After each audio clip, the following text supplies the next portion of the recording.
Heart cake po tayo for today's video. Ayan, medyo matagal-tagal na nga at hindi ako nakagawa nitong ating heart cake kasi alam naman ng lahat na halos ang uso ngayon or yung mga trending na cakes, yung mga round na cake. So ayan, this time umorder po sa atin si ma'am ng heart cakes. And itong cake nga po ay binook po to sa atin nung last month pa, and pag-book ni ma'am ay agad-agad na siyang nag-send ng kanyang payment via GCash. And thank you kay ma'am sa pagtitiwala dahil nga sa kanyang pag-book ay agad nga siyang nagbigay ng payment kahit na 1 month before pa yung event ay nagbayad agad si ma'am. So, ayan, thank you very much, ma'am. And itong cake nga po pala ni ma'am is para po ito sa 18th birthday.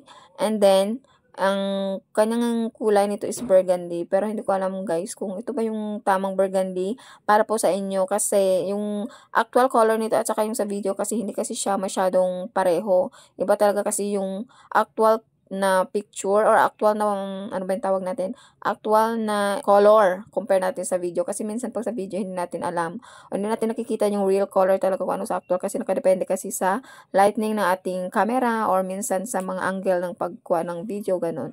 So ayan, ito na nga at nagpapipe na po ako ng kanyang mga designs, and ito nga ang cake na to is vintage cake ito. Alam mo, isa ito sa mga favorite ko rin gagawin na cake guys, yung mga vintage kasi ang dami niyang details, parang nag-enjoy ako sa pagpapipe dito.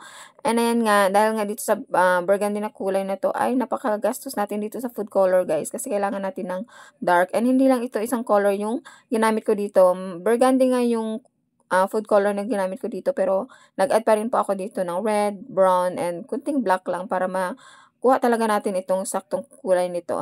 And medyo naliitan nga ako dito sa cake tram na ginamit ko kasi sabi ko nga, ang size kasi ng cake na ito is 7x5. So sabi ko pag 7x5, sakto na yung 10 inches na cake tram. Pero kaso nga ito, nung nag-icing na ako ay ayan, medyo napalaki na yung nating cake. And kasi nga heart yung kanyang shape, ay hindi ko rin na ano ba yung tawag, hindi ko rin na-imagine na ganito pala siya ang kalabasan niya. So, ganun, hindi ko na kasi siya malipat sa ating 12 inches na cake tram. Kasi nga, nakabaon na to siya, nalagyan ko na ng dowel, and yung parang barbecue stick na nakatagos na siya sa kanyang cake tram. Kaya kung ilipat ko siya ay siguradong masisira yung ating cake. So, ayan, mabuti na lang at nasakto ko lang din kahit papano. So, ayan. So, dito nga, nag-spray na ako dyan ng gold luster dust.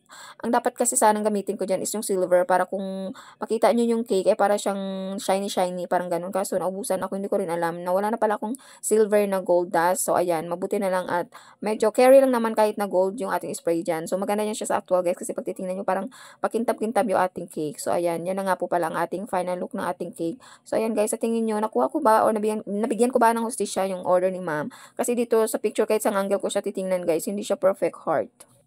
And so, by the way guys, thank you for watching. And ngayon lang din ako ulit nakapag voice over. Kaya, salamat sa mga patuloy na sumusuporta sa aking mini vlog. Bye!